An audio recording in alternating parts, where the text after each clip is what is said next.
our intro again. Here we go.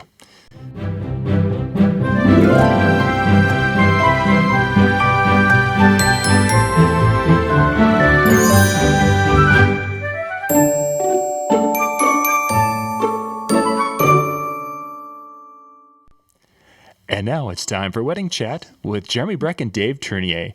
Dave Ternier is off tonight, so we have a special guest, John Young, with us. John, you even have this like awesome echo effect going on. I know. That's pretty sweet. I don't know why I'm having this awesome echo effect. I don't know which button I didn't hit. First, we don't have any sound, and now we have too much sound. Goodness gracious, I've got all sorts of things going on in the background. Are we still going? We are. We're going, and we have sound. I can see it bouncing properly. All right. Well, cool. Hey, so what we were saying, what you probably didn't hear, was Dave's not here tonight, and he has great reasoning. They've got a lot of stuff going on in the CPDJA. Yes. If from what I understood, is that what you got out of it? Yeah, what you had started to say was basically he's taking over the world, and we said that tongue in cheek, but the reality is, yes, we're soon going to all be basically answering to Dave out of Central Canada. It's true. Yeah. So for those of you who are not familiar with what Dave's all involved in, he's obviously very involved with the Canadian Professional Disc Jockey Association, and they just signed a release, or they put out this press release with the Canadian Disc Jockey Association, the UK, and also Australia, about basically creating this united organization. Yeah. Across the big ponds, they're going to be working together to create education, share content, and share just really across the board, which is, there's a little bit of that going on with the different chat boards and Facebook groups, but this is really kind of a concerted effort amongst organizations, and it hasn't been done before at that level.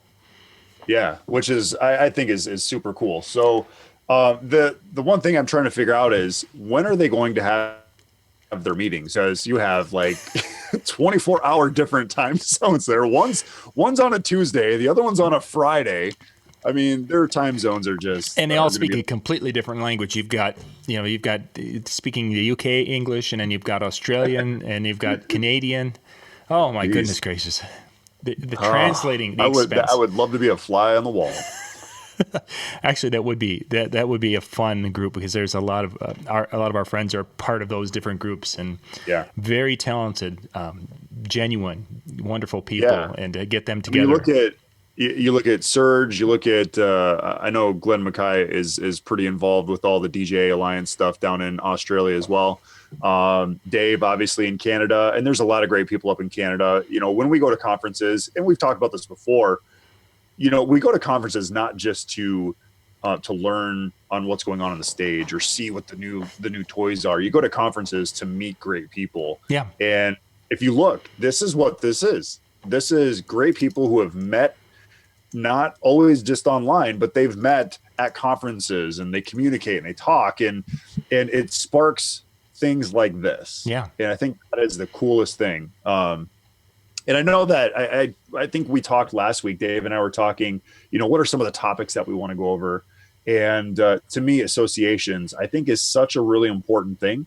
Canada's doing a great job. Yes. They really are. They have a phenomenal following. They have great people on their organizations. I think all around, and you look at the other groups too, they really have done a great job of working together as a team and creating those alliances. And now, again, you have a 3-in-1 alliance, what I think is super awesome. So congrats to all those three groups. What I really like about what Dave and the crew are doing up there is they are now using technology to really bring people together who are not from the same geographic region. Because obviously up in Canada, I mean, that's even worse than Minnesota, where we're spread out. And in South Dakota, you get Western South Dakota, North Dakota. I mean, people are hundreds of miles apart. Nearest DJ could be.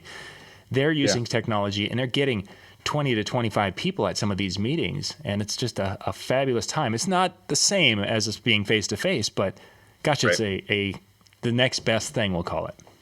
Right. Yeah, absolutely. I mean, little steps. You start with, you start with creating this alliance, and then you start having those meetings. And then next thing you know, hey, everybody's coming to Canada. Okay, maybe not Canada.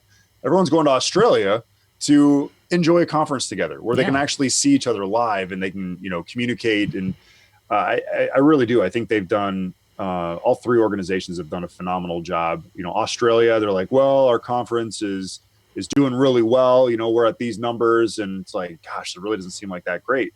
But they are so spread out as well that it's hard for people all across of Australia to meet in a place like Las Vegas or to meet in a place like Atlantic City.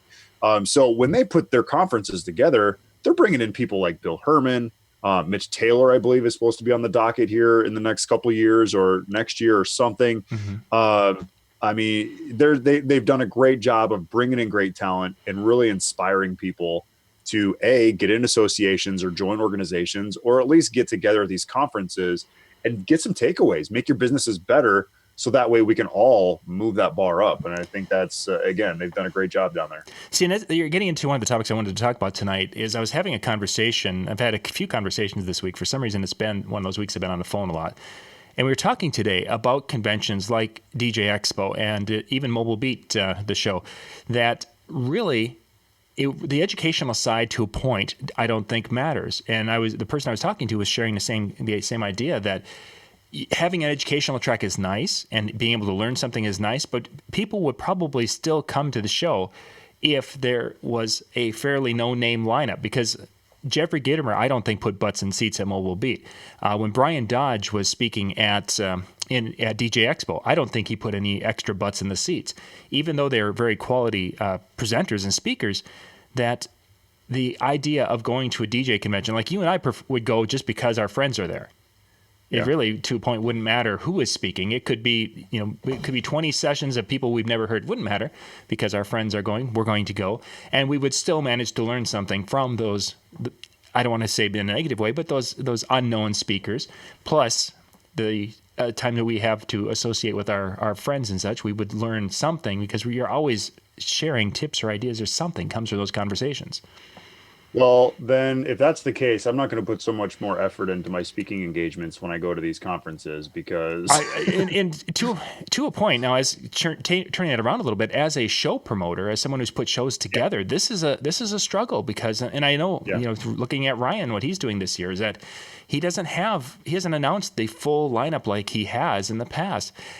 And some people have been like, well, that's kind of like DJ Expo. They don't introduce their program and lineup and such. I don't think it matters. He just has to have some content and some things so that we can all say, you know what, let's all go to this one because Fred is talking about wedding and how to make the groom look like a superstar. And we can all go and have that shared experience. And then we're not going to like these next three, but during those times, we're going to go and have lunch and we're going to spend time together. I think that would make a better DJ convention than to have, all-star speaker, all-star speaker, all-star speakers.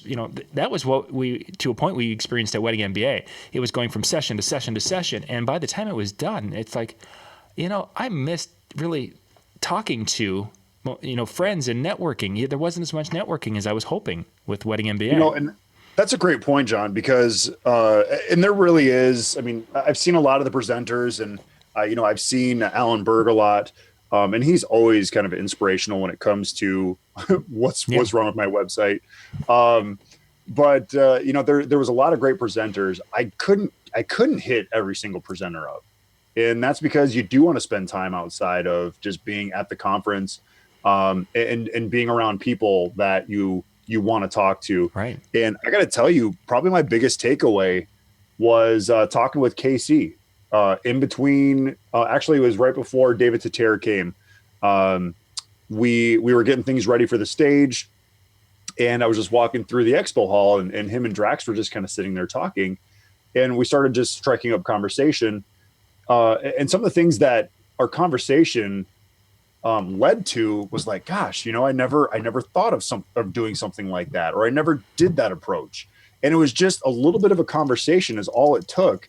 But it got the wheels turning, and that I think is really what should be inspiring people is those conversations that happen outside of the learning experience. So I would agree, John. I think I don't think I've ever gone to a conference and said I am here to see Ted DiBiase or I am here to see this person and this person. Yeah. I don't think I've ever experienced that. Even the one, there was one particular show that we went to that was the tickets were $12.95, and we put a lot of money into that because it was a social media type event. it wasn't because I didn't go because it was this one person. I mean, there were obviously a lot of big names on there, and I recognized some of them, but it wasn't because of that. It was really the whole experience of being immersed for 3 days with people who were trying to do the same thing I was. And to be able to go in the exhibit area and talk to some of the people in depth about what they're doing and what they offer and how they're achieving success in this realm, that's really why it was important for me to spend that money. And then if I picked up, 2 or 3 tips, which you're going to pick something up, anything I picked up from the seminars was gold. But basically, my idea is that I wanted to go and network and meet with some people, and it worked out very well. But it's just an interesting kind of it's like a one-on-one Q&A session, because like you're saying, everybody is doing the same thing, or they want to do the same thing. So it's like, okay, well, let's put our heads together. Maybe this person has that part of it figured out, and this person has that part of it figured out. And when you put it together, now you have a completed task. Now you know how to put A together with B to create C. But if all you have is A and you're missing part B, that conversation might actually strike up that piece that you're missing, and you might be able to help that other person out too. So I completely agree. I think those hall conversations, or those one-on-one, I have a question. Okay, let me answer it for you. You can't do that all the time when you have an inspirational speaker, giving you this hurrah moment on the stage. They can't just say, "Did you have a question? Can I answer your question for you?" They don't do that, because they have practiced their skit or their presentation to the T, where even if their slides went down, they could do it without the slides. But you can't interrupt them. You can't ask a question in the middle of the presentation, because it's going to screw up their timing. It's going to screw up their flow. It's going to screw up where was I in the presentation. And those hallway conversations are the best presentation that you can probably get.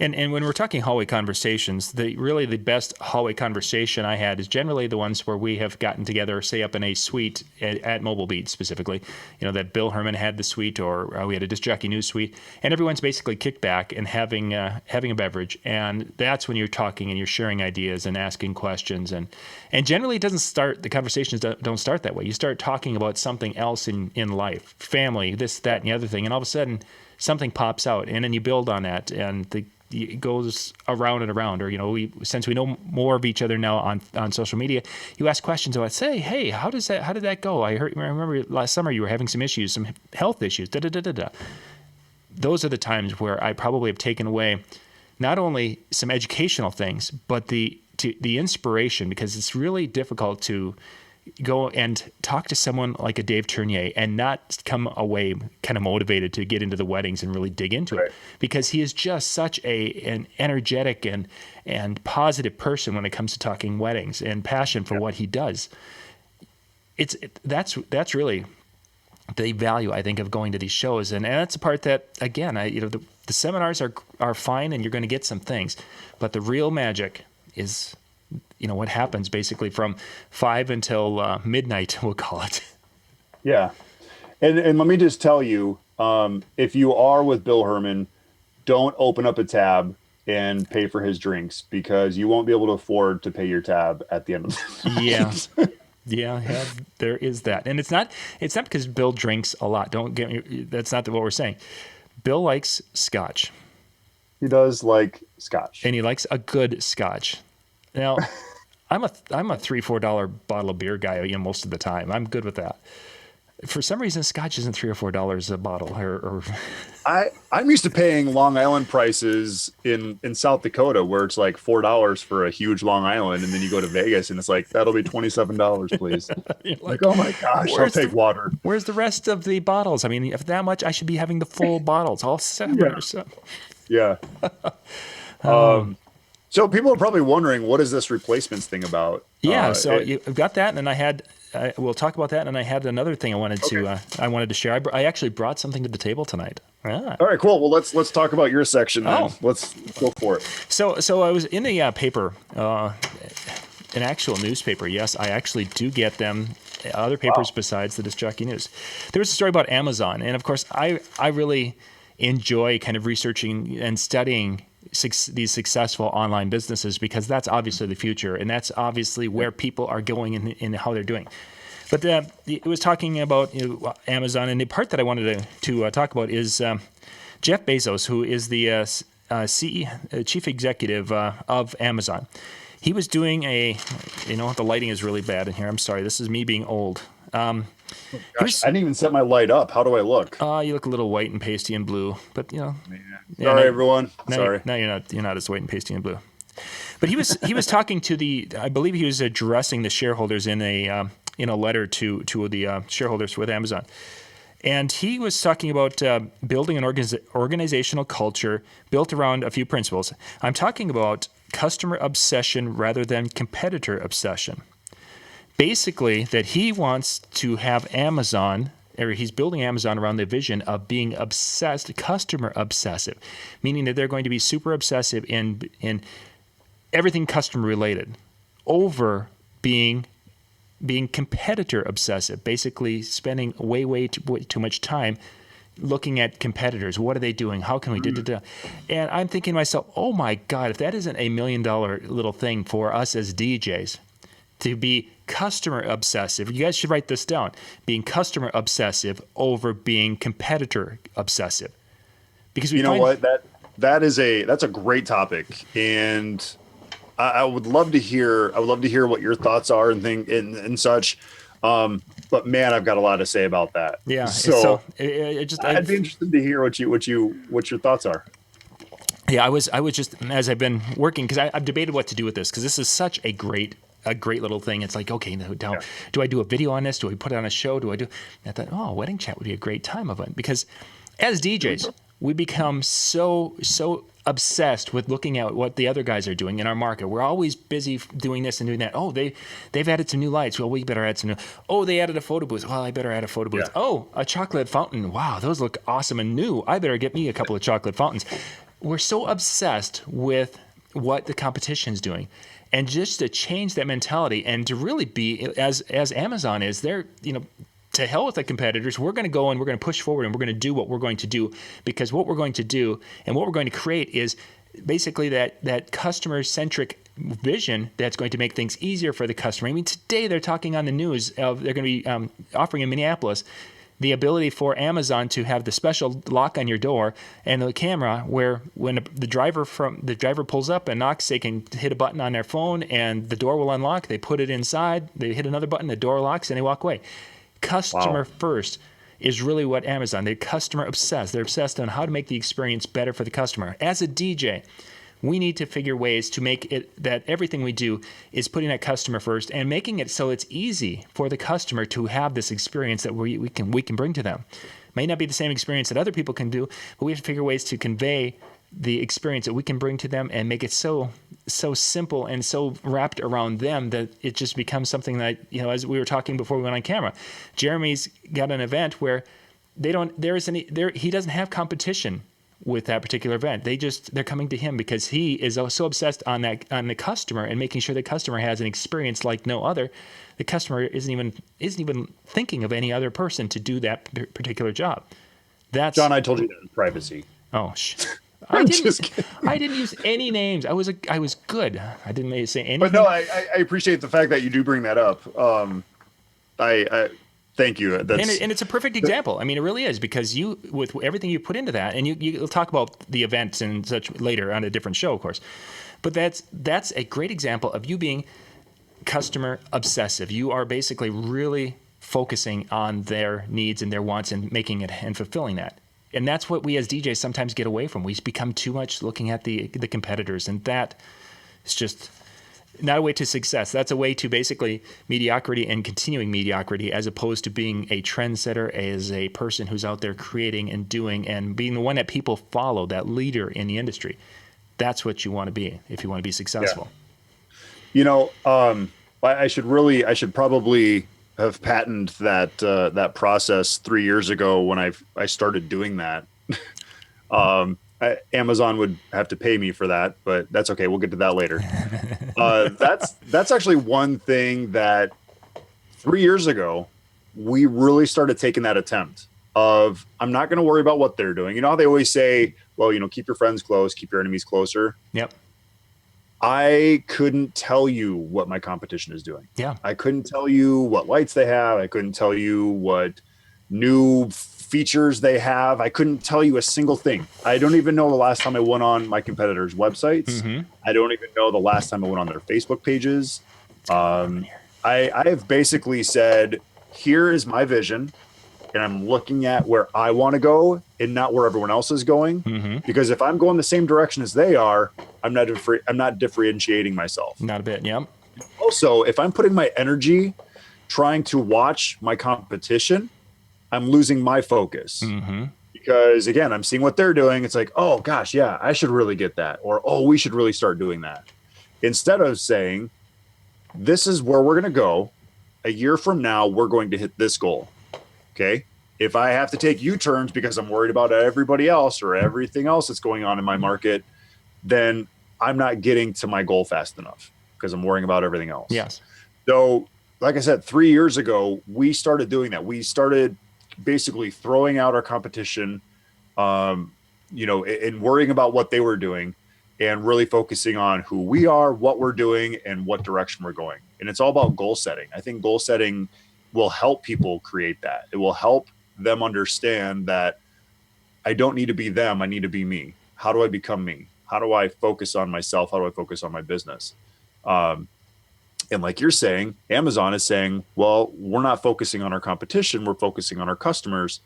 And you're exactly right. We should be doing that every day. Oh, yeah. We should be focusing on, what is it that my client is looking for? Not what is it that my competition is doing that my client might be looking for. So I love that. I think Amazon, that's why Amazon is Amazon. Yeah. Yeah. They really. are. Didn't he become the richest person in the world for like a week? I don't remember exactly where Jeff falls in I think if I remember correctly, and if there's anybody who knows, I think he surpassed Bill Gates for like a week, and then Bill Gates, I don't know, maybe they did a new update on Windows or something. I'm not sure. But yeah, the CEO or whoever somebody from, I can't remember his name. But yeah, the gentleman from Amazon became the richest person in the world. I'll be darned. It's pretty amazing. That would be, but then you look at the size and scope of the whole Amazon, what they've created. And it's crazy. And going back to another conversation I had is one of the things as a DJ, when we're running our business, we run our businesses from the standpoint that, we're going to do something and we're going to make $5 and then we will spend the $5. Then we will make the 10 and spend the 10 when we're trying to start up a business. And Amazon and like many other businesses, they haven't made squat for money. They've just been building an infrastructure. They've been investing in such and doing this and investing a lot of money from the outside for a period of time. Yeah. But they've created such a thing because they've had this vision and they've gone for that vision, where sometimes as DJs, we don't have the vision much more than, we're going to try not to run up the credit cards too high. And that's, I think that plan and goal setting is part of the aspect that I don't know if it's just beyond our capacity at sometimes, or if it's when you start doing that and you commit and you look at the potential debt and can I get the income to play or to pay these things down and all these different aspects, if it just becomes so daunting that people are like, I'll just do it this way and I'll just kind of go and slowly build and do this and do that. And I don't know, it's an interesting dynamic because when you see solopreneurs, this happens many a times that they're just doing everything on a shoestring budget, and sometimes the success shows that it's on that shoestring type budget. Yeah. And I think we talked about this like off camera and all this, but the whole Dave Ramsey thing, the Financial Peace University, if people would run their business the way you should run your life with financial peace, that's been huge for us. And it's not, I don't know if I'm really going to use that, but I'm going to buy it. And I'm going to have to put on a credit card, of course.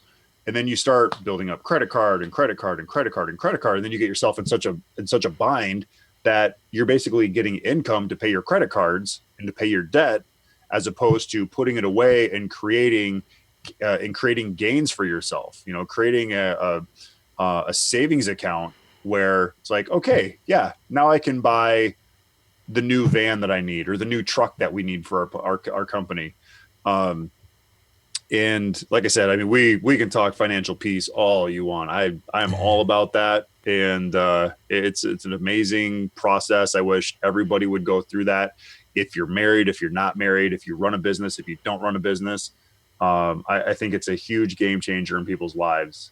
And yeah, Dave and I don't know if we talked about it in our pilot or if we talked about it in the first show. I remember discussing it. But to me, the Financial Peace University is a must for anybody if you're running a business or not. Yeah, and just having, I think the part that it probably does the most benefit for a person is just knowing where those dollars are going, as opposed to the indiscriminate, oh, hey, that looks kind of cool. I could use a second rock and roller cart, and look at that price. And it's it. Oh, hey, look at that. I could use that light. I don't know what for, but gosh, look at that price. I mean, that's amazing. The DJ Expo syndrome there kicking in, where it's like, oh my gosh, 17 microphones for $100. I want 17 of them. Well, what do you need them for? I really don't, but 17 of them. I need a backup for my backup with the backup. It's going to be awesome. Yeah, and then, of course, with the email coming in and saying, look at today's special deal is this. Whoa, I need that. Woot, you're my best friend. Yep.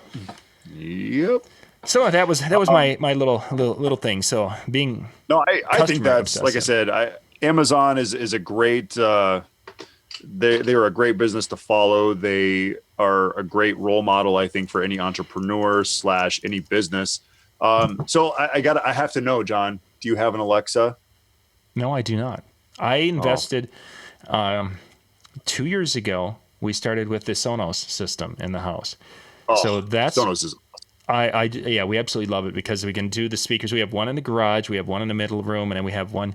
So it actually works out. It's kind of a weird thing. And we've bought the little device that would hook up to the TV and basically transmit to the little Sonos. But our old TV, which was a nice 55-inch TV, but it was a few generations old. It was actually one of the first LED TVs that was out. But when it would hooked up to that, it would send a signal, and there was enough of a time delay that you were hearing an echo, and it didn't work with it. And it was like so bummed because we have the TV to the dining room are about 30 feet away. So you wanted to have some speaker there instead of the TV so loud. Well, then we got a different TV last year, and now because of it being HDMI and the connections direct and such, the Sonos, it's actually completely in time at that 30 feet away. So it's like, yay. So the TV, and you can hook everything up. So we're just excited. Then a few days ago, Sonos introduced the Amazon Alexa version. So that's our goal, is to get that's probably what Lori and I are going to do for as a Christmas present, we'll call it, for lack of a better way to describe it, is to get one of the Sonos that is the Alexa unit, so we can talk to it and ask it to do all sorts of weird things and have some fun with it. That's pretty awesome. And I don't know if you were in Sonny's presentation out at Wedding MBA, but he talks about how everything's going to be interconnected. Like your fridge is going to talk to this, and then your TV is going to talk to your microwave. And I mean, like everything, your phone is connected with every little piece. And so I was really banking on Google. I got a Google Home last year for Christmas. Ooh. And Google Home just hasn't done anything. Like they launched, they got everybody excited. I was all excited. I'm like, I'm one of those that I will never buy a Mac. I'll never buy an iPhone because everybody else does. And that's the rave, and Dave and I discuss this every single week. I guarantee it. But I'm not one of those that are like, what? iPhone? New iPhone? Yeah, I think I'm going to go get that. I'm not that type of person. So like, that's why I have the Moto Z. I guarantee there's probably like 18 people in the country that have a Moto Z. I'm going to check my email on my iPhone 8 Plus. Yeah, you go ahead check on your tablet. But the Amazon, it's kind of freaky because what's going to happen is all of a sudden one morning you're going to wake up and you're going to be like, Lori, we're out of milk. And Alexa's going to order it for you, and it's going to show up on your doorstep an hour later. Alexa is always listening. Google Home is always listening. So anytime you're having a conversation, it's listening. And it's almost scary, like how much of the conversation is being listened to. Because in the Google Home, when I was reading on, which one do I want? Do I want the Alexa or do I want Google Home? Basically, like it was smart enough to remember the conversation it's having with you. So if you asked, okay, Google, who is the first president of the United States? The first president of the United States was George Washington. Who is his wife? And like I said, you don't have to ask who's George Washington's wife. You would just say, who's his wife? Where did he live? Nice. And I mean, basically, it just keeps having that conversation with you. Mm-hmm. And I'm guaranteeing Alexa's probably got to that point already. But to me, that was really neat. Like you could just carry on that conversation. Like in the Alexa commercial, it said, what's the furthest planet from Earth, or the furthest planet away? And it said Pluto is the first. How far is Pluto? I mean, you would have to like ask the question again, like instead of saying, how far is it? And so to me, I thought Google was really going to be cutting edge. I thought they were going to do an awesome job. And again, that's another thing. Like you can oversell yourself, but you better perform. And I feel like Google just didn't perform when it came out with their Google Home. See, and it surprises me you would have jumped on the Google one, especially after the Google Plus incident. You would think that, okay, Google does some things okay, like buy YouTube, good move. Google Plus, dude, I mean, if the Google employees need a chat board, just make a chat board. Just don't bother the rest of us with it. Well, and then they had the Google goggles, or not the goggles, the or whatever it was. Yeah, whatever. Yeah, and those didn't work. Yeah. Although I saw somebody was releasing that, hey, there's a new use for them, and they were actually doing it for something. A few weeks back, I saw a Facebook post, and it's like, really? I mean, there's the horse, kind of dead. You're kicking it again? What's up? Yeah, jeez. It's like the iPhone 1 coming back. There's a purpose again. Yeah. But yeah, the Alexa, that system looks pretty cool, and I've been kind of wondering about that. How do they connect, and how are they communicating? Are they eating all my bandwidth and doing all these different things? So I've actually, because of the Weekend Handyman, we've been doing some research on that, because companies are starting to send some of those little knickknacks out, and the smart light bulbs where they can be in their sockets, and you can do the, hey, turn them up, turn them down, and then have them play music. Okay, it's. Yeah, every light bulb in my room is making noise. What's up with that? That kind of a thing. It's like, wow. So did Amazon buy out Sonos? I don't think so. I think it was just a partnership. Or they just like partnership? I think it's a partnership, but I was so excited when I found out. First, I was kind of like, ooh, this is cool. And then I called the Sonos people, because it's like, will it work? Because it doesn't really say. It kind of alludes to that it works with the old system, but it's like, okay, how does it work with the old system? And she's like, oh, you'll need one and have it in the center, and it can, hey, Alexis, play my favorite radio station in the garage. Okay, that kind of a thing, from the one in the kitchen. You have to be in the kitchen to wherever that one's at. But hey, I'm good with that. That would so much better than go, okay, log into the app. Okay, got to go change. Oh, we want this. Okay, click there. So really, Lori could just be in the house when you're out in the garage and say, play this song for John, so he knows it's time to come in for dinner. That is correct. Yes. That's awesome. That would be cool. I mean, that would be cool. You just have to have it so it could become this intercom. Hey, Alexis, tell John in the garage to come in for dinner. Now that would be cool. Okay. Yeah. It's like your personal assistant right there. That's the way to go. Yeah, that would be sweet. So yeah, that'll be on our Christmas wish list, and as long as we don't get crazy, that will be coming around soon, hopefully. Yeah. So let's talk replacements. That'll be cool. Yeah, replacements. So what is this all about? What is replacements all about? Well, as you know, Dave is not here.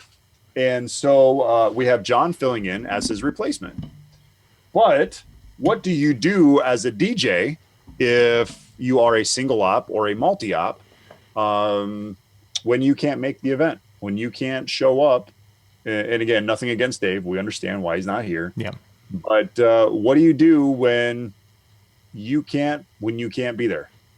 You run a multi-op, is that correct, John? I used to have the multi-op, but now it's basically myself. I am it. Okay. And so it has changed. And I personally, like, as we talked about in the past shows, we have our entertainers on every single contract, so their name is on the show. But you know what, things do happen, and I mean, look at you last year. You had to get some assistance when you had the eye issues. Oh, for sure. So it's like, what do you do? How do you bring in a replacement? What does your contract say? Things like that. And I think that's an important thing for people to be thinking about is, we are not indestructible. And Yeah. knock on wood, I've been doing this for 21 years. I've never missed an event. And that's because I'm not going to say I'm the healthiest person, but if I'm sick, I'm going to be at my event because Yeah. my couple, my client, whoever it is, they expect me to be there because I promised them I was going to be there. It's in my contract. It says that my name is on that contract. With the multi-op, it's a little bit more of a relief though, knowing that you have backups, you have alternates built in within your company. And the most we ever try to send out is 5 to 6. We have roughly 9 DJs. Mm-hmm. So for some reason, if somebody does get sick, and we want to make sure that we rotate our guys out so that way they're not working every single weekend. But our goal is to make sure that if someone has a situation, that I have an alternate and I have someone who can fill in. So having a replacement to me, I think, is extremely important. So tell me about what you do in a situation like that. Just kind of going back to the multi-time, that was a struggle with us on how to deal with that also. And we would get to the point where we were keeping, there was generally 1 or 2 who weren't working. And we would have one person on call every weekend. And basically the idea is that they had to be near a phone until about 9 o'clock at night. Most of the weddings they'd start at 8. That way, if they needed to run gear, they needed to run something, they needed to fill in, they were there. And I would pay them $50 just to be on call for the day, just as a thing, which was great. So as we progressed and we were reducing staff, we get to the point now it's myself. Well, now what do we do? And the way we've been handling this is, back when we were multi, Lori was out running shows. She was a very good DJ and probably recommended even more than I was in our time. So she became kind of my default. Actually, let me back up. We finished the multi. Troy Ackerman was still in the area, and Troy Ackerman was still DJing at the time. So Troy, if there would have been something come up, was my call. And there were a few times where, for one reason or the other, it's like, I may not be able to cover this, hit this show. Troy, are you going to be available? Yep. Okay. Maybe we were traveling from somewhere or what have you. But I've never, in my 30-some years, I've been fortunate enough not to have to miss a show. Well, okay, there was one. There was one show I did miss. We can talk about that.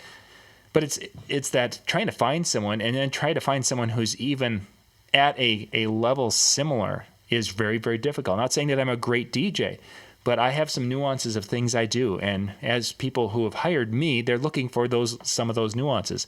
Lori has been with me enough where she understands some of the nuances, and she knows that if it's a wedding, I'm going to probably play Color My World from Chicago. I'm probably going to play this song and that song and some of these things that people have kind of associated with me being the performer. She knows how I introduce wedding parties. She knows how I will set up a routine if we're doing some routines and different things at a wedding. This is kind of funny because I would never put my wife in that situation. You've met Sarah. Yeah. She is the books. She is the the social media. So it's funny because I've met Lori, and Lori's got a nice, fun, outgoing personality, and I could see her fitting really well into this. Oh, she does a wonderful job. I mean, she's that extrovert. She enjoys that, and she really relishes that time of being in front of people. I'm the guy. And you can put your confidence. You have confidence in Lori that you can say, yes, Lori will take care of this. I know she'll do this. And oh yeah. And I think that's so hard as a multi-op. It's so hard to put so much trust into individuals. For sure. And I mean, we're very fortunate to have the guys that we do. We put a lot of trust in them. They know that we'll take care of them. I know that they'll take care of us. But yeah, man, it's such a risk because you don't know what's going to happen, and you don't know how someone's going to take care of a situation. But having Lori, who knows you, is a huge asset. So yeah, I mean that's I didn't realize Lori was that involved in still like going out and mixing. Yeah, she does a few. She hasn't done as much the last couple of years because as I've been training, last year I've gone over to virtual DJ and doing a lot more with the controllers. So she's been with, like last year she was with on all the shows watching and hitting some cue points and buttons and such, because there were times where I couldn't see well enough. It's like, okay, I can't be doing this and doing that at the same time because I have to at the time, I've got to be wearing one pair of glasses or the other. I need to be wearing the distance ones or this one. So you do this. This is the button. You'll hit this when I cue you from over there, and I can do that, and everything will be great. And it went fine.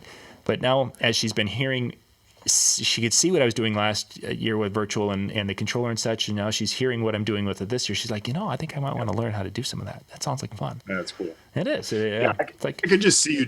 I could just see you. You're like, all right, everybody on the dance floor, get your hands up. John, the dance hasn't started yet.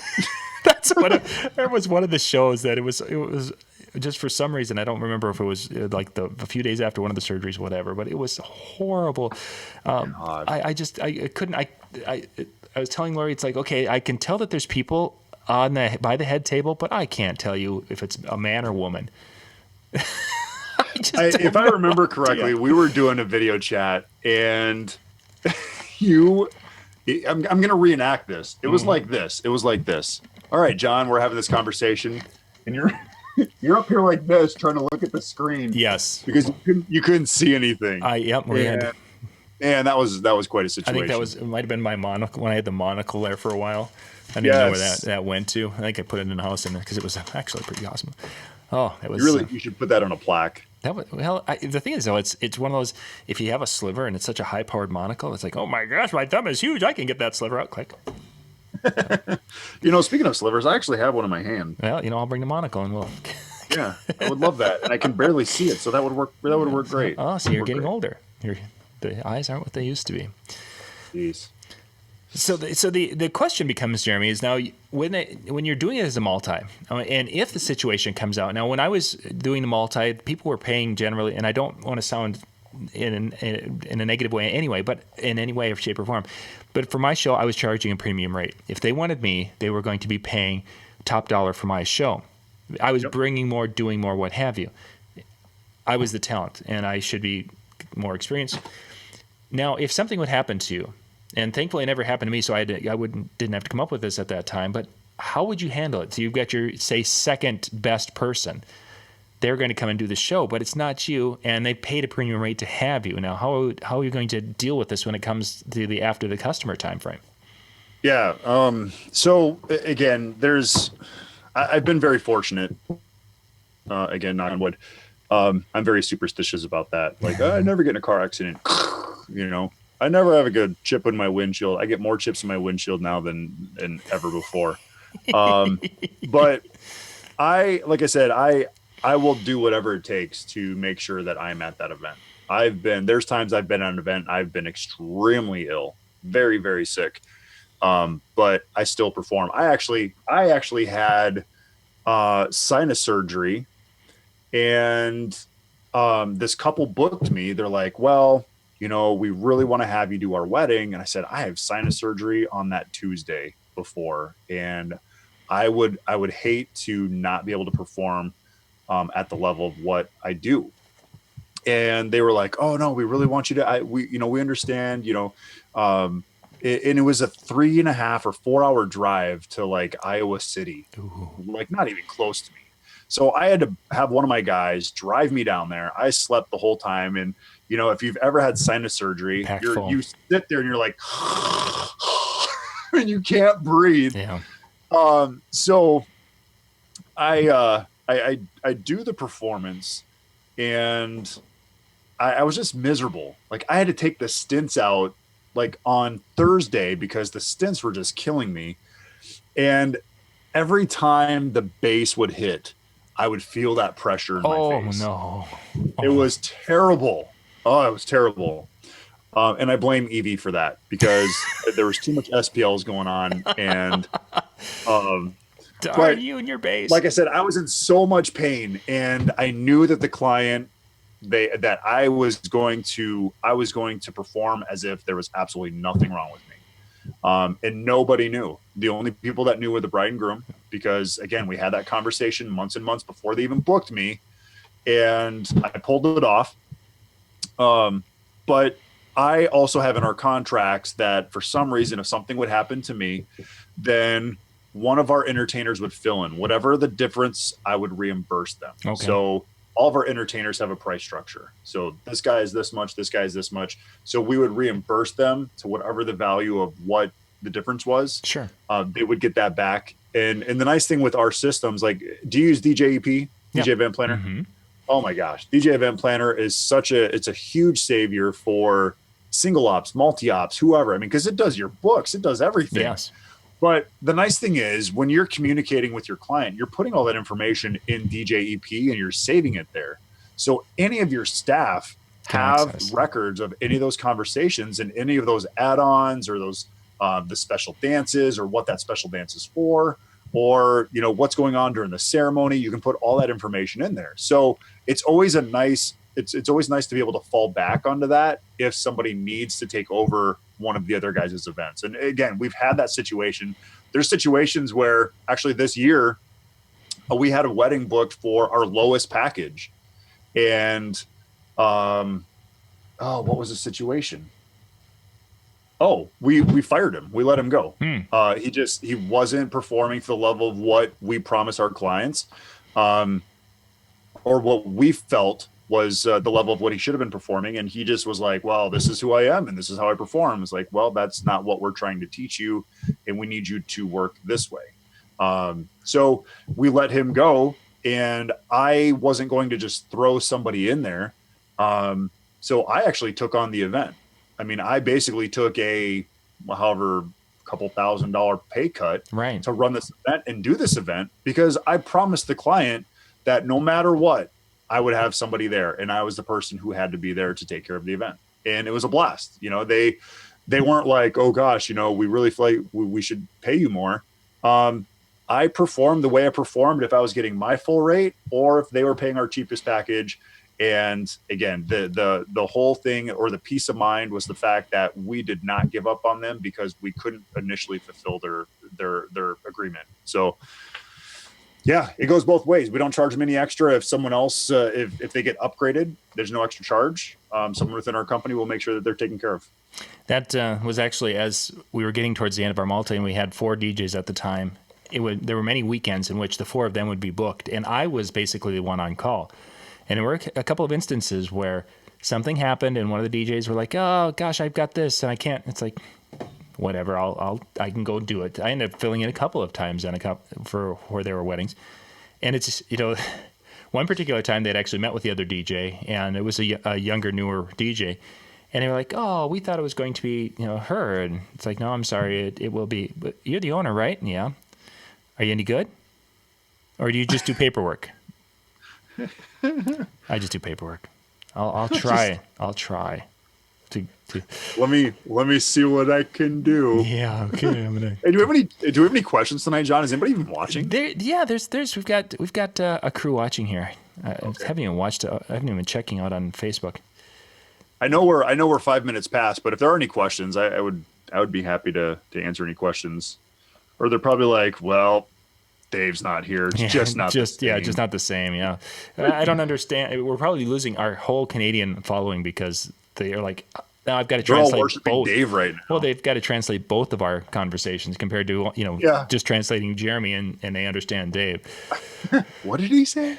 Wait a second. I got to put that text to okay, from English to from American to Canadian.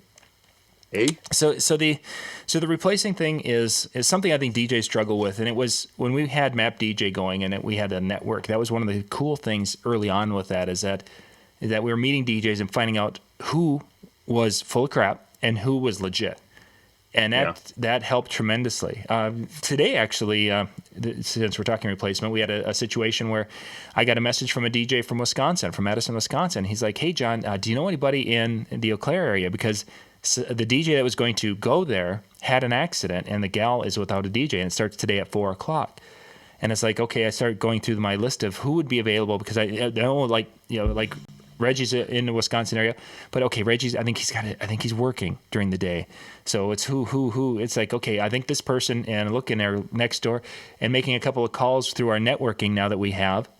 Next thing you find somebody and they've taken care of a customer and they saved the day and such. Those types of things when we first started didn't exist. So if you had a situation, you were basically there were weddings, not with us, but there were weddings where there just weren't DJs. Right. When we started the association, we started networking that way. That helped tremendously. That's where the one show that I did not make, that's where it got covered because of that. And now today with the internet and such and being able to network with DJs No, it wasn't you, Reggie. You were. I think you were working. I kind of figured you were working at the school. Otherwise, I was going to give you a shout too. But it's like, oh, they need to go quick. So they able to network and such with DJs and send events around is just kind of a cool little way to be able to help when needs like that arise. Yeah.